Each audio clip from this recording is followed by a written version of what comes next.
अॼु जे हिन प्रोग्राम में असीं तव्हांखे मिलाए रहिया आहियूं या ॻाल्हि ॿोल करे रहिया आहियूं सिंधी ॿोली ऐं नंढी टहीअ जी, जंहिंमें मूं सां शामिल आहिनि डॉक्टर कमला गोखलाणी, डॉक्टर ॼेठो लालवाणी, जय झूलेलाल, ऐं श्री हरीश करमचंदाणी।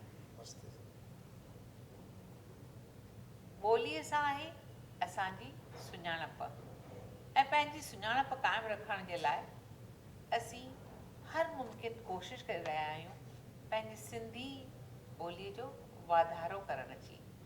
त पहिरियों जेका ॻाल्हि ॿोल जी शुरूआति कंदासीं असीं उहा ई कंदासीं। त भेण कमला जी, तव्हीं ॿुधायो त सिंधी ॿोलीअ खे अॻिते वधाइण लाइ असांखे कहिड़ियूं कोशिशूं करणु खपनि? चवंदा आहिनि ॿार आहे मुछ जो वार, जीअं वराईंसि तीअं वरे। सही।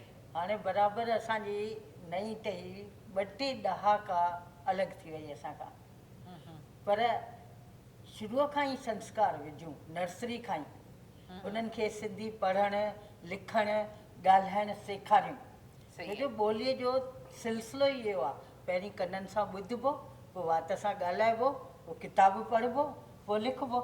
त नंढिड़ो ॿारु भले नर्सरी में वञे, प्ले स्कूल में वञे, उनखे न पाण सेखारींदासीं 10 ॿ ॻ ॼ चओ, टॉफीअ वांगुरु चूस चओ 10 ॿ ॻ, त हू सिखी वेंदो।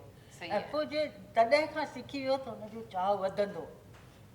इन करे बचपन खां ई नंढपण खां ई असांखे जेको थी वियो वेही सां वेही, बाक़ी रख रहत सां। हाणे असीं नए सिरे सां शुरूआति करियूं, नई टहीअ ताईं हलूं। उन जे लाइ माउरुनि खे हथ जोड़े वेनिती करियूं त बचिड़ियूं, तव्हांखे जेको सुख न मिलियो पंहिंजे ॿारनि खां त न खसियो।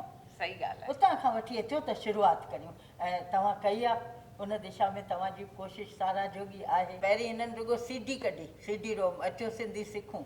पर हाणे ऐप जेको कढियो अथनि उन में न कंहिं टीचर जी ज़रूरत न मास्तर जी, पंहिंजो पाण ई ॿारु ॾिसे, पाण ई उच्चारण कंदो वञे, पढ़ंदे मोबाइल में, कार में वेठे वेठे। त इहो ॾाढो खाराइतो आहे, ॿारनि में पॉपुलर थियो आहे। ऐं नई टही डिजिटल आहे, उनखे नंढिड़ो, मां सम्झां थी माउ जे गर्भ मां निकिरी ॿार खे मोबाइल खपे, अहिड़ी सिचुएशन आहे। त जॾहिं ॿार खे लॻंदो अरे हिन में त मां सिंधी सिखी थो सघां, त हू पंहिंजो पाण ई पंहिंजो टीचर ठहियो। अॼुकल्ह जे ज़माने मूजिबि इहा जेका पहल थी आहे, उनखे असांजो घणे में घणो समर्थन आहे, उनजो प्रचार थियणु खपे। सची ॻाल्हि। जीअं सभिनी ॿारनि जे हथ में, जिन वटि मोबाइल आहे उहे लर्न सिंधी ऐप काराए थो करे कमु आहे। बिल्कुलु बिल्कुलु। डॉक्टर साहब, तव्हांजो इन बारे में छा ख़्यालु आहे त ॿारनि खे कीअं जे करे सेखारी वञे ऐं छा कयो वञे? आशा, जेसिताईं असांजी सिंधी ॿोलीअ जो वास्तो आहे, जेका असांजी मातृभाषा आहे, मातृभाषा सिखण जी जेका असांजी डॉक्टर कमला ॻाल्हि कई त नंढपण खां ई उन्हनि में इहे संस्कार असांखे विझणु खपनि, उहा ॻाल्हि ज़रूरी आहे। नंढपण खां असीं संस्कार विझूं, उनखां अॻु हिकिड़ी ॿी बि असांखे ध्यानु रखिणो आहे त जेका नई टही आहे, जेका गुज़िरियल कुझु ॾहाकनि खां असां खां छॾाइजी वई आहे, जेका गुज़िरियल ॾहाकनि खां असां खां छॾाइजी वई आहे, उन्हनि खे बि असीं पाण सां जोड़ण जी कोशिशि कयूं। हाणे उन्हनि खे जोड़ण जे लाइ पहिरीं त असांखे इहो ॿुधाइणो पवंदो त असांजी ॿोलीअ जी महानता केतिरी आहे, असांजी संस्कृति केतिरी झूनी आहे। ऐं मां हुन में हिकिड़ी ॻाल्हि मां जोड़णु चाहियां त नई टही जेका आहे अॼु सुजाॻ आहे ऐं हूअ ज़हनी आहे, हूअ पंहिंजूं तलाशूं जेको आहे जड़ूं तलाशे रही आहे। ज़मीन जे लाइ उन्हनि खे हींअर पंहिंजी मुहबत जाॻी आहे, पर उनखे असांजी वधीक मुहबत ऐं जज़्बे खे जाॻाइण जे लाइ असांखे इहो त ॿुधाइणो पवंदो त असीं 5000 साल झूनी संस्कृतीअ जा वारिस आहियूं। दुनिया में हिकिड़ी सिर्फ़ु सिंधु नंढी ई आहे जंहिंजे नाले ते सिंधी जाती आहे, सिंधी ॿोली आहे, सिंधु संस्कृति आहे, सिंधी क़ौम आहे, सिंध प्रदेश आहे। दुनिया में अहिड़ी बि का बि नंढी कोन्हे जंहिंजे ॻाल्हि ते असां ते हुजे। ऐं जेकॾहिं असीं कयूं वारिसनि जी ॻाल्हि कयूं, ॿोलीअ जी ॻाल्हि कयूं था जॾहिं, त इहा त असां सभिनी खे ख़बर आहे त असां हिंदुस्तान खे जेको नालो ॾिनो आहे, इंडिया या हिंदू हिंदुस्तान, उहो बि असांजी संस्कृतीअ में उन्हनि खे नालो मिलियल आहे। ऐं इहा असां इहो बि ॿारनि ख़बर आहे त असां जेके वेद आहिनि, जिन खे असीं वैदिक संस्कृति चऊं था, असीं वेदनि खे मञूं था। ऐं भली असीं सूफ़ी आहियूं, पर उन में वेदांत जा जेके जुज़ आहिनि, उहे जेके वेदांत जा जुज़ आहे, जेके वेद थिया, उहे असांजे सिंधु नंदीअ ते ई थिया। त इहे संस्कार असीं ॿारनि खे जेकॾहिं ॾींदासीं त उन्हनि खे हिकिड़ो फ़ख़ुरु महसूसु थींदो त भई असीं सिंधी आहियूं, हेतिरी झूनी सभ्यता जा वारिस आहियूं। त इहे कोशिशूं बि असांखे नई टहीअ जे लाइ करणु खपनि। जी जी। त तव्हांजे ख्याल में हरीश भाऊ तव्हांजे ख्याल में असांखे छा करणु खपे ऐं कहिड़े नमूने में अॻिते वधणु खपे जो नंढा ॿार बि असां सां घटि में घटि सिंधीअ में ॻाल्हाइनि ऐं बिल्कुलु। सिंधी जो वाधारो कनि। ही तव्हांजो चवणु शुरूआत खां ई जेकर असां ॿारनि में इहो जज़्बो पैदा कयूं त पंहिंजी ॿोलीअ में ॻाल्हाइनि, पंहिंजी सिंधी सिखनि, तंहिं लाइ ज़रूरी इहो आहे त हुननि जा माउ पीउ ॿारनि में शुरू खां ई इहो अहसासु कराइनि त पंहिंजी ॿोलीअ में ॻाल्हाइण सां, पंहिंजी ॿोलीअ में सिखण सां उन्हनि खे घणे नमूने जा फ़ाइदा आहिनि। हिकु सभिनि खां सुठी ॻाल्हि त इहा आहे त हू पंहिंजी ॿोलीअ जे करे पंहिंजनि मिटनि माइटनि सां, जेका हुननि जा पुराणा ॾाॾी आहे, वॾी अम्मा आहे, हुननि जी नानी आहे, जेकी पुराणी टही आहे, हुननि सां सिधो हुननि जो लाॻापो रहे थो त हुननि खे अहिड़ो माहौल मिले थो ॿारनि खे जंहिंमें हू हुन पंहिंजी संस्कृतीअ सां, पंहिंजी सभ्यता सां वाक़िफ़ थी सघनि था। ॿियो जीअं त आहे त भई चवंदा आहिनि वॾनि वॾनि विद्वाननि जो इहो चवणो आहे त जेकी एजुकेशन आहे सभ खां ढंग सां ॿारु तॾहिं सिखी सघंदो आहे जॾहिं हुनखे संदसि माद्री ज़ुबान में सेखारी वञे। त तंहिंजे करे जेकर ॿार खे शुरू खां इहो पतो पइजी वेंदो त अॼु जेको चटाभेटी जो ज़मानो आहे, जेकर असां पंहिंजी ॿोलीअ में सिखंदासीं पंहिंजी त असांखे सवलाई सां सम्झ ईंदी। बेशक स्कूलनि जो असांजे हिते उहो बंदोबस्तु कोन्हे सिंधीअ में, पर जेकर हुनखे घर में ॿारनि खे सिंधीअ में सेखारींदा, हुनखे उन तरीक़े सां हुन सां कंदा त हू ॿी ॿोली में बि सिखी सघे थो, पर हुन में जेकी बेसिक ॻाल्हियूं आहिनि हुनखे सिंधी पंहिंजी ॿोलीअ में सेखारणु खपनि। मुंहिंजो चवण जो मतिलबु सही ॻाल्हि आहे। ऐं इन लाइ जीअं भेण कमला चयो त नंढपण खां ॿारनि खे बिल्कुलु। सिंधीअ में सेखारणु खपे। सो इन ॾस में ऑफकोर्स असां सिंधी संगत पारां हिकु नर्सरी राइम्स यानी नंढनि बैतनि जी बिल्कुलु। नंढनि ॿारनि जे लाइ चटाभेटी रखी आहे ऐं इहो कमु असां साल 2016 में शुरू कयोसीं, जंहिंमें 3 सालनि खां वठी 8 सालनि जे ॿारनि ताईं उमिरि वारनि लाइ हिकु नंढो बैत यादि करिणो आहे ऐं उन में जॾहिं हू ॿुधाइनि था, बैत ॿुधाइनि था, तॾहिं उन में ॿुधाइण वक़्तु माइटनि खे उन्हनि जो वीडियो शूट करिणो आहे। उहे त यूट्यूब ते मां सम्झां थी 2-3 हज़ार थी विया हूंदा। हा जॾहिं वेह तॾहिं सिंधी संगत जा वीडियो वरी मुंहिंजी पोटी बि ॾिसे, उहा बि सिखे। त ॿारनि में ॾाढो चाव बि आहे, हा, ॾाढो ख़ुशि था थियनि। तव्हां शहर शहर में वञी करे जंहिं तरीक़े सां ॿारनि खे जोड़ियो आहे तंहिंजो असरु ॾाढो अॻिते ताईं रहंदो। इंसेंटिव, इनाम, मशहूरी, भई यूट्यूब ते वेंदसि मूंखे सभु ॾिसंदा। नंढे ॿार में बि पाण खे एक्सप्रेशन नहीं हूंदी आहे भावना। हाणे मां हिन में हिकु अखर जोड़ियां हा जी, बिल्कुलु। त इहो जेको जज़्बो नंढपण खां असां ॿारनि में विझूं पिया था ऐं उन में असांखे कुझु घणियूं कामयाबियूं मिलियूं आहिनि। इन जज़्बे जे हवाले सां मां हिकिड़ी ॻाल्हि जेका जोड़णु चाहींदुसि त असांजे हिंदुस्तान में सिंधी क़ौम जी जेका शनाख़त आहे, आइडेंटिटी आहे, उहा हींअर नई पीढ़ीअ में, न सिर्फ़ु नई पीढ़ीअ में पर नॉन सिंधीज़ में, गैर सिंधियुनि में बि हिकिड़ी जेको आहे सो ॾींहों पोइ ॾींहुं वधी रही आहे। हाणे जीअं असांजो संत भगत कंवरराम आहे, उन्हनि जी महानता अॼु असांजी ॾींहों पोइ ॾींहुं जलाराम वांगुरु, बाबा जलाराम वांगुरु वधी रही आहे। हाणे सोचींदा आहिनि गैर सिंधी बि, ऐं असांजी नौजवान पीढ़ी बि सोचींदी आहे त भई असां वटि एॾो हिकिड़ो दानवीर ऐं सखावत जो धणी थी चुको आहे। चेटीचंड त असांजी घर घर जी सुञाणप, सॼी दुनिया जी सुञाणप बणिजी वई आहे। हेमू कालाणीअ जी जेका सुञाणप आहे उहा त सभिनि खे ख़बर आहे भई सिंधी सिर्फ़ु वापारी कोन आहिनि, पर उन्हनि बि पंहिंजी क़ौम जे लाइ, आज़ादीअ जे लाइ सॼी पंहिंजी ज़मीन, सिंधी मातृभाषा, पंहिंजो राज्य उन्हनि जेको आहे सो बिना स्वार्थ जे क़ुर्बान करे छॾियो। हा, ऐं वॾी ॻाल्हि त अहिड़ी कहिड़ी बि दुनिया में क़ौम कोन्हे जंहिं आज़ादीअ ख़ातिर पंहिंजो वतन जेको आहे सो क़ुर्बान कयो। इहे जेके महानता जा जेका जज़्बा आहिनि, पर इन में जेका मूं हिकिड़ी ॻाल्हि जेका हाणे ॾिठी आहे नई टहीअ जे हवाले सां पाण ॻाल्हायां थो, जंहिंमें अॼुकल्ह नंढा ॿार बि अचनि था, त जेको चालीहो असीं झूलेलाल जो मल्हायूं था, जेको हिकिड़ो ॾुखे में ॾुखियो विर्त आहे, पर उन में बि नौजवान पीढ़ी नई टही ऐं ख़ासि करे जेके शादीशुदा न आहिनि उहे नौजवान बि उन विर्त में जेको आहे सो शामिलु थियनि था ऐं जय झूलेलाल चई करे पंजड़ा ॻाइनि था, आरतियूं कनि था। त इहो जेको जज़्बो आहे, जेको नंढपण खां जेको शुरू बि थियो आहे ऐं नौजवान पीढ़ीअ में बि आयो आहे, इन खे असांखे अञा बि वधाइणु खपे। तव्हां बिल्कुलु सही था चओ। भई जीअं तव्हां अॻे इहो थींदो चेटीचंड असां ॾिण वार हूंदा हुआ, वॾी उमिरि वारा ई कंदा हुआ, पर असां कुझु सालनि खां ॾिसूं वेठा त जीअं हाणे वॾी टहीअ मां हाणे नई टहीअ में जोश आयो आहे, पर जेकर इहो सिलसिलो हा जवाननि में अची वियो आहे बिल्कुलु, ऐं जेकर इहो सिलसिलो हलंदो रहियो त थी थो सघे कुझु सालनि में नंढनि ॿारनि में बि इहो जज़्बो पैदा थी वेंदो। भई तव्हां अजमेर अची ॾिसो न, हा बिल्कुलु चेटीचंड जे जुलूस में 50 झांकियूं हा ऐं अलाए किथां रातो राति समुंड अची लहंदो आहे नौजवाननि जो अच्छा। ॾोका छेॼ जयपुर में बि साॻी- नचंदा जयपुर में साॻा हाल आहे। झांकियूं हिकु हिकु झांकीअ सां बैंड डांसूं नृत्य ऐं उन ॾींहुं अजमेर में कंहिंजे बि घर चुल्ह कोन ॿरंदी आहे वाह रे वाह। बिल्कुलु एॾा प्रसाद ताहिरियूं कोहिर ब्रेड पकोड़ा समोसा बर्गर हीअं पिया उछलजंदा आहिनि बिल्कुलु, बिल्कुलु। जो सभु माण्हू चवंदा आहिनि आज तो आपका झूलेलाल कब आएगा हमारी दावत कब है एतिरो जोश आहे असां जयपुर में हिते पखवाड़ो सिंधी। मल्हाईंदा ऐं आहियूं, उन पूरो उन 15 जो ॾींहं। ॿारनि ते पॉज़िटिव असरु थियो असरु आहे थिए। नई टही जुड़ी आहे सिंधियत सां सही भाई ॻाल्हि आहे। असांजे घर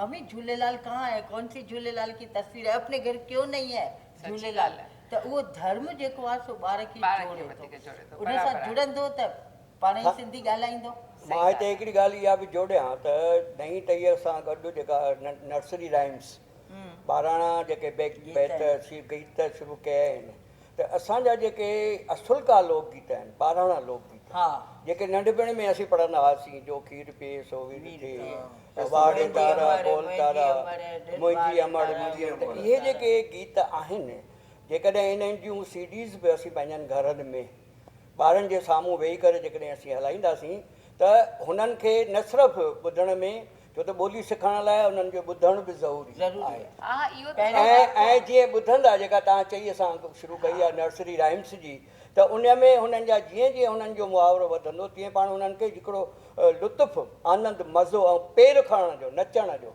हा ऐं बिल्कुलु। हा जीअं असीं कंहिं ॿार खे चवंदा आहियूं भई असां फ़ख़ुरु वठंदा आहियूं त भई ॿार अंग्रेजीअ में पढ़ंदो आहे ट्विंकल ट्विंकल लिटिल स्टार भई जेकॾहिं ॿार खे असीं उहो सेखारियूं वाड़े तारा गोल तारा उहो ई ॿारु जेकॾहिं महिमान अचे थो त उते असां उन ॿार खां चवायूं उन्हनि खे भई ॾिसो असांजो ॿारु बराबरि सिंधीअ में आहे, त अचे त इहो जेका हिकिड़ी भावना आहे साइकोलॉजिकल भावना आहे भाऊ रुगो सिंधी न हुनजो पंहिंजो जॾहिं असीं कॉलेज में हुआसीं त कविताउनि जी चटाभेटी कईसीं उन में छोकिरियुनि खे चयोसीं भई जेके जेके पार्टिसिपेट कंदियूं उन्हनि जो चैनल ते लोकल चैनल ते ब्रॉडकास्ट थींदो टेलीकास्ट थींदो त 10 छोकिरियूं सिंधी तैयार थियूं त 20 छोकिरियूं नॉन सिंधी आयूं मैडम हमको भी सिंधी आती है क्या है आप लिख के दे दो गीत हम पढ़ेंगे हम आएंगे ना चैनल पे लोकल चैनल पे हमारी परफॉर्मेंस आएगी तो नॉन सिंधी बच्चे ज़्यादा अट्रैक्ट हुए जब वो हो गए तो असांजी नई टही कहिड़ी वॾी ॻाल्हि आहे उहे त पंहिंजा ॿार आहिनि पंहिंजो खून आहे उन्हनि खे असीं ज़रूरु भाई सेखारे असांजी सघंदासीं अकादमी तरफ़ां जॾहिं चटाभेटियूं वग़ैरह थियूं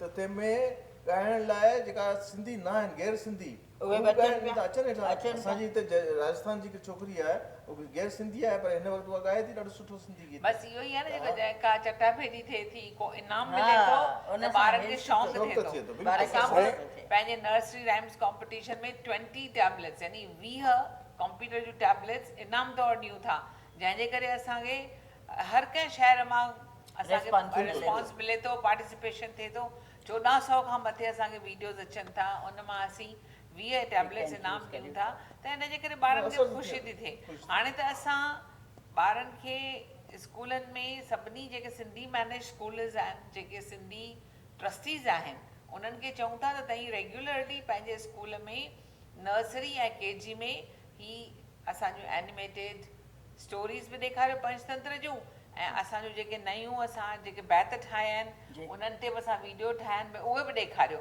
त ॿार नंढे हूंदे ई जीअं सुठी तरह सां सिंधी ॻाल्हाइण ॿोलाइणु सिखनि ॿियो मुंहिंजो हिकिड़ो सुझाव हो असां प्रैक्टिकली कयो आहे अजमेर में त 6 दर्जे में ॿार खे 3rd लैंग्वेज सिखणी पवंदी आहे त राजस्थान में संस्कृत सिंधी गुजराती इन्हनि मां ऑप्शन आहे घणे भाङे ॿार संस्कृत था खणनि छाकाणि जो सिंधी जो ऑप्शन कोन्हे ऑप्शन आहे असां इहो एक्सपेरिमेंट कयो त अजमेर जे सेंट जॉन स्कूल में मिशनरी स्कूल में आर्यपुत्री स्कूल में उन्हनि खे चयोसीं असांखे रुॻो नंढिड़ो कमिरो ॾियो 15 ॿारनि जे विहण जो टीचर जी पघार असीं था कढूं सिंधी समाज वारा त 10 साल उते 3rd लैंग्वेज में 6 दर्जे खां वठी 9 ताईं सिंधी हली सब्जेक्ट 10 ताईं त बराबरि नर्सरी खां ज़रूरी आहे पर इन दिशा में बि असीं कोशिशि करियूं त 3rd लैंग्वेज में ॿार ॿी का लैंग्वेज न खणे ॿी का भाषा न सिखे पर पंहिंजे अमर जे लोलियुनि जी मिठड़ी ॿोली सिंधी सिखे ईअं actually त हुन में जज़्बो हाणे जागे मां रिसेंटली इंडोर में वई हुअसि त इंडोर में मूंखे ख़बर पई त उन CBSE स्कूल में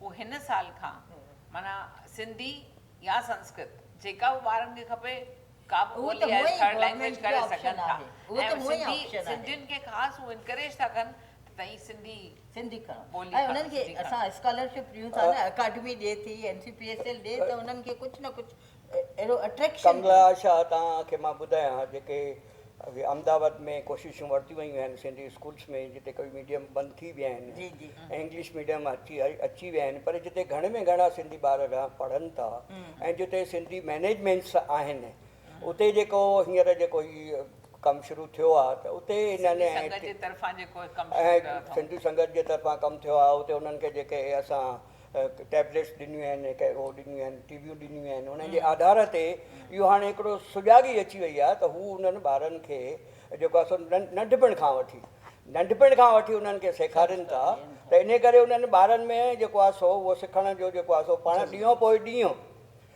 ॾींहुं न सिर्फ़ु उन्हनि में जज़्बो पैदा थिए, पर उहे ॿार जॾहिं उते सिखी करे घर वञनि था त घर बि वञी पंहिंजनि माइटनि खे ॿुधाईंदा त अॼु असीं ही सिखी आया आहियूं, ऐं माइटनि खे ऐं सेखारींदा। माइटनि खे सेखारण जे लाइ आमादा कनि त इहो जेको ॿारनि जे महरफ़त स्कूल में ॿारनि जे महरफ़त जेका इहा संगत कोशिशि कई आहे, उन सां असीं वॾनि खे बि ऐं ख़ासि करे लेडीज़ खे बि असीं मोटिवेट करे सघूं था ऐं मोटिवेट थियनि पियूं थियूं। इहो हिकिड़ी शुरूआति थी चुकी आहे। जीअं अहमदाबाद में ॻाल्हि कढां त असांजो किशोर इंग्लिश मीडियम स्कूल आहे, के आहे, तंहिंखां पोइ साधू वासवाणी जिन जो आहे, असांजा ॿिया स्कूल आहिनि, बड़ौदा जा स्कूल आहिनि, उते इहे जेके कोशिशूं हली रहियूं आहिनि। ख़ासि करे वरी उन में हिकिड़ी जेका नई जेका वीडियो जी जेका तव्हां कॉम्पिटिशन रखूं था संगत जे तरफ़ां, त उन में माइट पाण था अचनि, साम्हूं खां था अचनि, भई असांजे ॿार खे खणो न, असांजे ॿार खे खणो न। त इहो जेको हिकिड़ियूं कोशिशूं आहिनि, भली शुरूआति आहे, पर चवंदा आहिनि ॿिज खे पाणी ॾिबो त सलो थींदो, सल मां वणो थींदो। हा बिल्कुलु बिल्कुलु। त इहा हिकिड़ी जेका संस्कृतीअ जी जेका असां पोख शुरू कई आहे संगत, ऐं सिंधी ॿोलीअ खे वधाइण जी जेका कई आहे, सिंधी सकाफ़त खे माना असांजे हिनखे संस्कारनि खे वधाइण जी, इन सां गॾु संस्कार बि छो त ॿोली माना संस्कार बि जुड़ियल बि आहे ऐं उन सां इख़लाक़ बि अचे थो। त ऐं साण गॾु जेको मुहावरो वधे थो ॿोली ॻाल्हाइण जो, त इहे जेके कोशिशूं आहिनि बिल्कुलु अमली आहिनि, लाजवाब आहिनि। ऐं केतिरा किताब मूं वटि पुछा कई त जो गुजरात बोर्ड जा सिंधी लिपीअ में किताब अवेलेबल आहिनि। हा, उहे भारती जे तरफ़ां बि किताब अवेलेबल आहिनि। उहे असांजे किन स्कूल्स में अहमदाबाद जे किन स्कूल्स में उहे किताब घुराए उन्हनि पढ़णु बि शुरू कयो आहे। त फ्रॉम बिगनिंग अलॻि ॿिए खां वठी जेकॾहिं शुरू कयूं था नंढपण खां वठी, त असांजी ॿोली जेका आहे सो अॻिते हली करे, छाकाणि जो बुनियादु त उहो ई आहे न। भई अगरि तव्हां रिश्तनि नातनि खे खणो न त उन में ई ॿार अट्रैक्ट थी वेंदो आहे शाहूकारी सिंधी ॿोलीअ जी। अंकल आंटी कज़िन, अलाए हुन में 15 रिश्ता अची वेंदा, पर असां वटि सिंधीअ में मामो, मामी, मासड़, मासी, मारोट, मारोट, मासात, मासाते, स्त्रीलिंग अलॻि, पुल्लिंग अलॻि।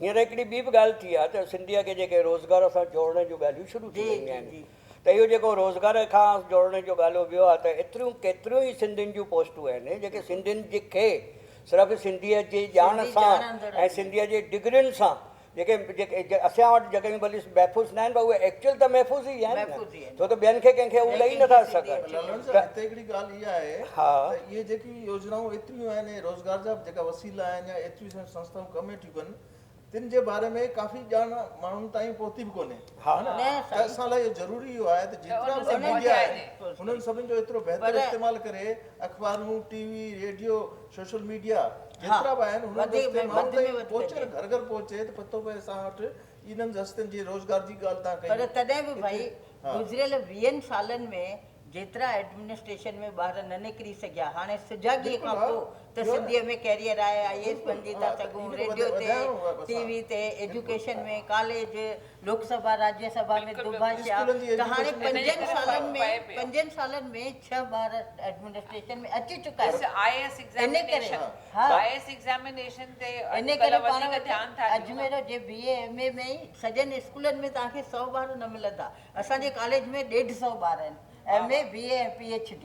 तव्हांखे ॿुधायां, असीं वेठा पालियूं, वधीक गुल फुल आणियूं ऐं होॾां जड़ खे तयूं पाणी ॾियो, गॾिजी घणे कमला- करे छपर खजी सिंधी समाज वेंदो नई जो- टही असां सां जुड़ी वेंदी कमला मां तव्हांखे सिंधीअ जे हवाले सां ई थो ॿुधायां त जॾहिं असीं कंहिं वक़्तु पर्सन खणंदा हुआसीं या संस्कृत खणी करे जी, जी। हाईएस्ट मार्कूं असीं स्कूल में कामयाबु कंदा हुआसीं हाईएस्ट परसेंटेज में वेंदा हुआसीं त हाणे जेके क्लासिस हलनि था जिते सिंधी सेखारी थी वञे त उते नान सिंधी हा नान सिंधी बि सिंधी खणी करे बिल्कुलु। उहे कॉलेजनि में FY में उहे सब्जेक्ट्स खणनि था ॼण हुननि खे लॻो आहे त इहो सब्जेक्ट असांजो स्कोरिंग सब्जेक्ट आहे फ़ाइदे वारो। ऐं अॻिते वधी करे हू मेरिट्स में बीह सघनि था तव्हां जेका ॻाल्हि कढी पंहिंजे अजमेर जे कॉलेज जी मां तव्हांखे MS यूनिवर्सिटी जी ॿुधायां त हुते 340 ॿार आहिनि हिन वक़्तु सॼे हिंदुस्तान में किथे बि एतिरा किथे बि ॿार कोन्हनि। कोन्हनि जेके सिंधी विषय खणी करे जेको आहे सो ऐं उन में नान FY सिंधी में बि करे ऐं उन में मेजॉरिटी नान सिंधीज़ आहे त जॾहिं असां नान सिंधीज़ खां पुछोसीं भई तव्हांखे कहिड़ो फ़ाइदो आहे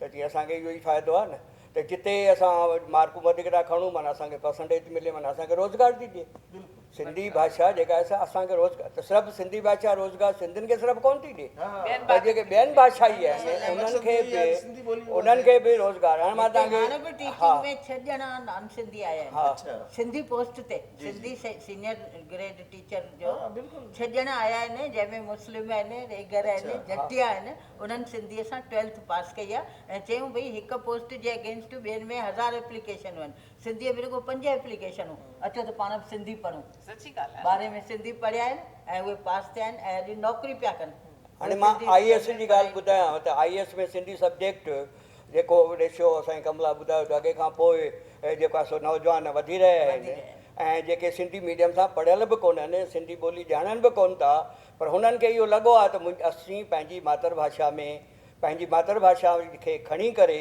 असीं पंहिंजो हिकिड़ो कैरियर ठाहियूं ऐं उन जे लाइ हू न सिर्फ़ु सिंधी ॿोली सिखनि था पर हुन सां गॾु सिंधी ॿोली सिंधी लिटरेचर ऐं सिंधी संस्कृतीअ जी सिंधी लिटरेचर जी हिस्ट्रीअ जी अभ्यास बि कनि था त इहा त हिकिड़ी सुजाॻे जी निशानी आहे असांजी सिंधियत IAS में उन्हनि खे मार्कूं में उहो सिंधी उहो सब्जेक्ट वधीक मिलनि मिलनि। थियूं आहिनि अॼु ताईं सिंधी सब्जेक्ट जो को ॿार न आयो आहे जेके सिलेक्ट अच्छा। थिया आहिनि MBA कयल CA हा। कयल CS कयल डॉक्टर इंजीनियर अच्छा उन्हनि सभिनी सिंधी आउट करे ऐं मुक़ाम हा, हासिल कयो ॾिसो आहे न। को SP ठहियो आहे को त ही सभु सिंधी education- ॿोलीअ जे करे थियो सिंधीअ आहे। जे करे। हा। नहीं असां इहे 6 महीने में सिखी ऐं कयो अथनि भई जेके फ़ाइदो आहे त माण्हू वधीक त हिस्से माना सां सिखंदा। असांखे पंहिंजो आईंदो फ्यूचर बिल्कुलु ॾाढो सुहिणो सुठो लॻे थो बिल्कुलु। ऐं सुठी ॻाल्हि आहे। असांखे पका आहे त असांजा ॿार बि सुठे नमूने में सिंधी सिखंदा ऐं अॻिते वधंदा ऐं पंहिंजी सुञाणप सॼी क़ाइमु रखंदा छो जो ॿोली आहे त असांजी सुञाणप क़ाइमु आहे मां हिकु संदेश ज़रूरु ॾींदुसि